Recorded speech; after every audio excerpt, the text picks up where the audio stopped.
The following Dharma talk was given at Boundless Way Zen Temple in Worcester, Massachusetts. The one way does not shun the world of senses and ideas. The sense realm itself is enlightenment. The one way does not shun the world of senses and ideas. The sense realm itself is enlightenment. This is a line from the Shin Ming, the teachings of the heart mind or faith in mind, that we've been studying together in our Buddhism 101 class, and David Rōshi gave a talk about another section of this text this morning. So today is Shin Ming Day. We're looking into this text, and David and I are discovering that the more we look at it, the more teachings it reveals. It seems to be saying the same thing over and over. It seems to be saying this teaching that we know here in Boundless Way is the deepest truth, that everything that we encounter is the very thing that we are looking for, with no exceptions. Everything is the great way. Everything is not this as opposed to that, but just this. This is something that's hard to understand with the conceptual mind. The mind that is constantly, as the author of this text, or at least the person we think may have written it, Sengcan, the third Chinese ancestor, as he says again and again and again, don't make this and that. Don't have preferences. See through the way that the mind tends to divide the world. All we have to do to understand this is to simply move through our daily life. We are continually confronted by choices and oppositions, divisiveness. I was talking to a friend yesterday who was very excited about an article that she'd read in the New York Times. And so I didn't read it, I just heard it from her. So this is going to be at least second, if not third hand. But she said that there was a survey done of people in this country about how the president was doing as a leader. And the divisiveness was completely apparent. There were a bunch of people who thought he was doing great, and a bunch of people who thought he was doing terribly. They divided very cleanly across party lines, and you can guess which party thought positively and which thought negatively. But this friend, who is a longtime meditator, and I were talking about this addiction that we all seem to have to make divisions, to say, I prefer this to that, or those people are terrible, and these people, of which I belong to, my group, is wonderful. It's very human. It's a way to understand things, to make these discrepancies, right and wrong, good and bad. I heard from another friend recently, and I think I quoted it at the end of some Dharma talk and a Dharma dialogue, that evil is created by the yearning for good, that evil arises out of opposition. I think that's very interesting, and it's really hard to understand intellectually. But this author, Sengcan, when he talks about these things, he keeps saying over and over, it's not this as opposed to that. It's not one thing as opposed to another thing. Over and over he says the same thing. It's just this. And this morning in our Dharma dialogue, we were talking about how to know what's really happening. Everything is at such a distance. Everything is hearsay. We hear what other people are saying from a great distance. We don't have enough information. And so we create really strong opinions for and against. And in making those opinions arises a deep unsettledness. We are anxious and we are afraid. We're angry and we're sad. Or maybe we just duck away and are content, dumbed down and numbed down. All of these ways that we have of encountering the world depend on opposition, depend on this thing being better than that thing being worse than this thing. And what we talked about this morning was so inspiring in a way, because the only place to go in this world of opposites is right here. Knowing that we don't know and encountering, meeting whatever is arising just as it is. Our ideas fall away when we meet what's arising.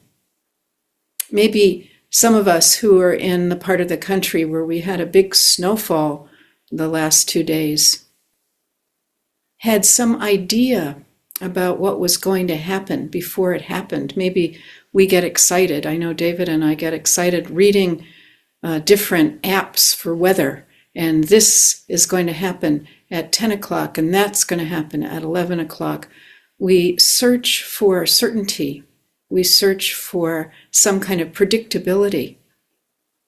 But really, the only way to know the snow is to be with the snow. The only way to know what's happening in this world is to meet what's happening in this world. And the key element here, this line that I read, which is almost right in the middle of this text, tells us that the way to do this is not with our ideas or making sure that we stay informed or reading a lot of books and exposing ourselves to a lot of information. It's right here in the sensory realm. Sengsan says, the one way does not shun the world of senses and ideas. All of these things are it. They are the one way. The sensory realm itself, he says, is enlightenment. Direct experience, even direct experience of ideas, of thinking, of seeing so clearly the opposition in our own hearts. Opening to these things, meeting them directly. This is what we practice in Zen. We may get lost in our opinions.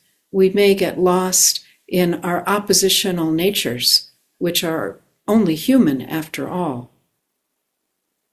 And then somehow or other in this practice, which is so simple and straightforward, this being still and upright and present, moment after moment, we practice learning to meet the world directly. And the world that we meet directly is the very thing that we've been searching for. It is, as Sengsan says, enlightenment itself. Right here, right now, we are practicing being present to the awakened life. The awakened life isn't really that different from the deluded life. The one difference might be that we know. We know that we are making divisions, and we see them and feel them in our bodies as clearly as possible. And then it's almost like we sink below these oppositions and see that everything we encounter is this one thing. When we're out in the snow and our boots make noises of squeaking and our legs get wet and the cold wind blows on our faces, this is the complete reality of that moment. When we come back in and the warmth of our luck at having heating, the warmth that strikes our skin, and we can feel the shift in temperature directly, this is it too. There's nothing that isn't the great way. There's nothing that isn't enlightenment, that isn't an opening to a life beyond the contractions of our opinions. So again and again, we look into this text and keep being encouraged by this person who may or may not have existed, who may or may not have written this text. Somehow these words have come down to us as fundamental to this practice we're engaged in. Just this breath, this sound, these smells and tastes and feelings, this thought and that thought, all of them being the very thing itself and the only thing in that little micro moment that we can meet directly. Again and again, we train ourselves to meet our life directly. And then there's no more me meeting something. There's just this. The one way does not shun the world of senses and ideas. The sense realm itself is enlightenment. Thank you. So please make yourselves comfortable, and I'll go around and name everybody. When you hear your name, please make some kind of indication. So we have Yue and Francesca, Beth, Jenny, Retna, welcome, Steve A., Pierce, Madhu, Lisa, Bix, Chaz, Ann L., Steve G., Sabrina, Pat M., Steve T., Corwin, Marcus, Michael at the Temple, Nomi, Ralph, Anna Petra, Todd, Joanne, Dave Linshaw, David Rōshi, and I'm Melissa. So this is the time for questions, our Dharma dialogue. All you have to do to participate is raise your Zoom hand, and we'll go back and forth about this great matter.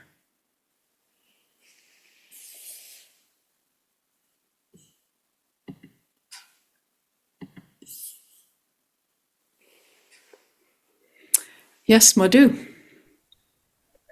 Thank you for your talk, Melissa Rōshi.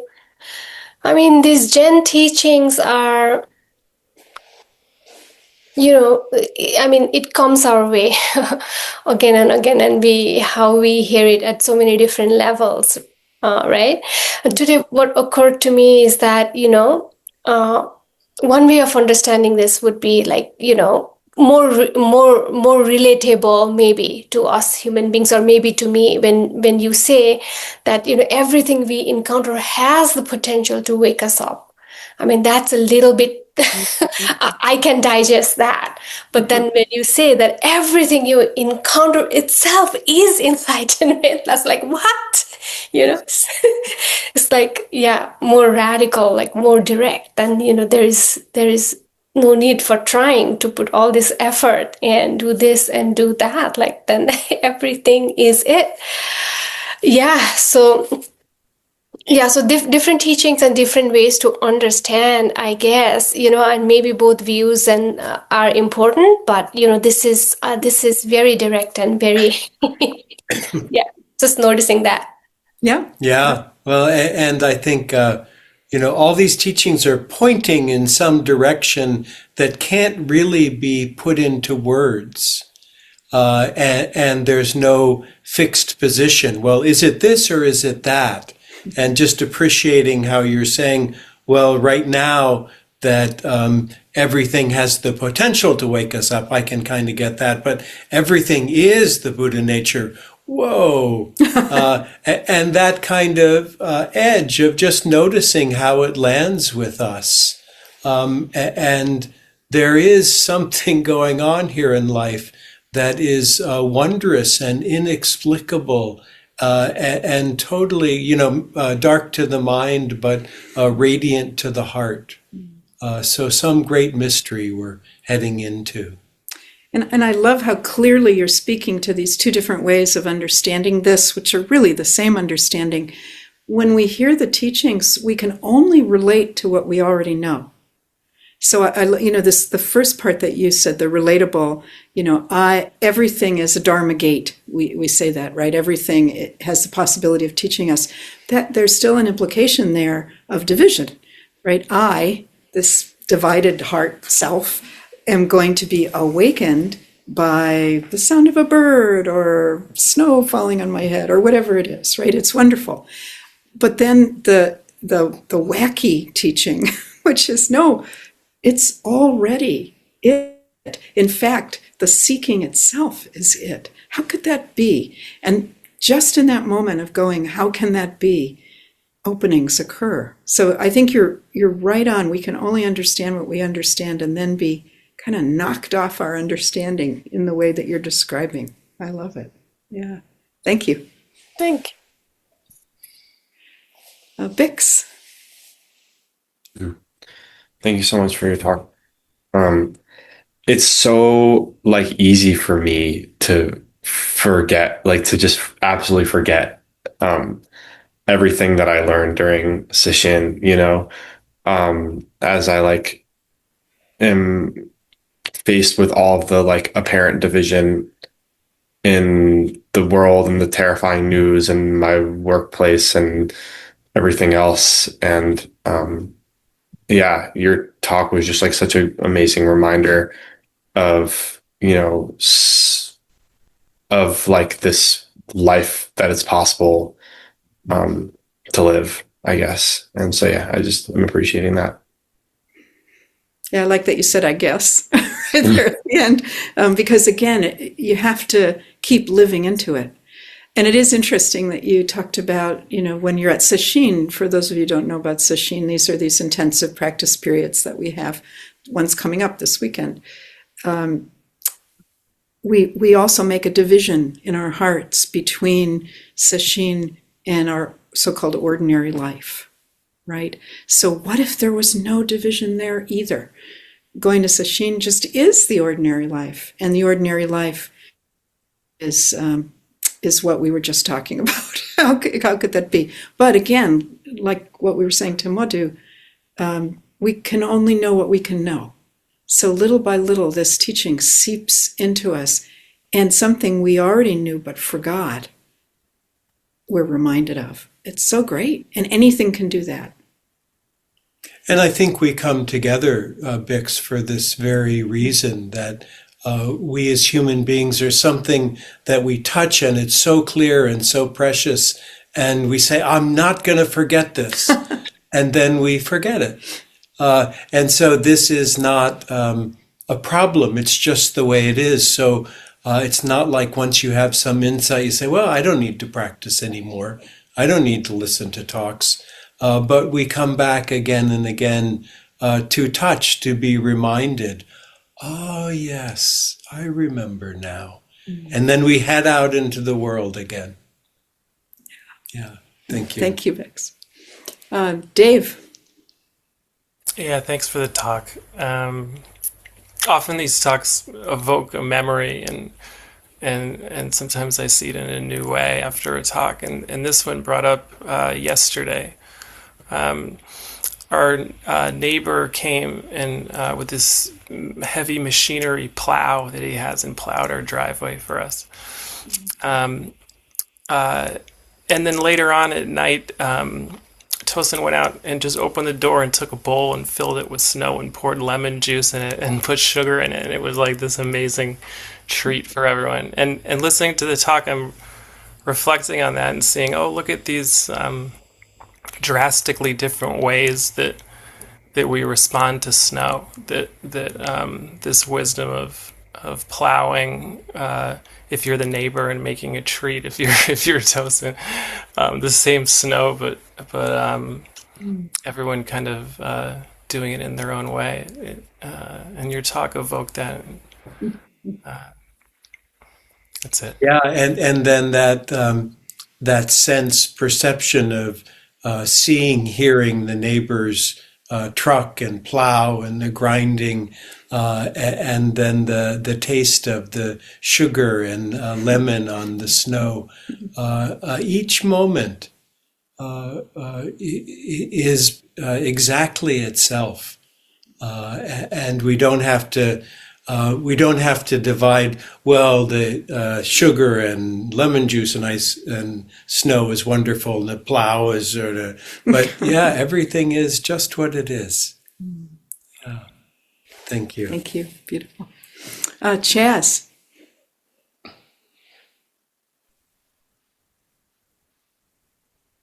Thank you for the talk. I do love that. Hearing the same message in all different places, but coming back. And I, like Vic, even from the Dharma talk this morning, when I sat here initially, I thought, I can't remember what the Dharma talk was. And it was like, it was so poignant. I thought, I forget that too. I forget and so I'm grateful to be reminded. And David said in his book about his memory is gently eroding, I think was the phrase. And I thought I would have to remove gently. Yeah. Dramatically eroding. Yeah. I just thought I couldn't remember. But then I'm grateful for the reminder. And I'm grateful for the reminder. Yeah. Thank you. Lovely, Chaz. And here's the thing that we don't have to remember, right? We don't have. It's just going to keep presenting itself to us. It's knocking us over the head with its variety and beauty, whether it tastes like lemon and sugar or whether it's. That's the Dharma coming forward. Oh yeah, we say. And we've known this for our whole lives. So no effort on your part to remember. Nobody. Everyone's absolved. And last words from Steve A. Yes, thank you. Something that really stood out for me at the end. You said it's the seeking itself that's the thing. And that's like kind of the seeking in a way is beyond memory. And I really, it's really clicked with me. It's the seeking itself. Yeah. And we could say it's the forgetting itself, too, right? All of this, even before we think about it, already here. Yeah. Thank you. Thank you all. Please come back into your upright sitting posture, and we will have a few breaths, and then our practice leaders will take us into the next thing.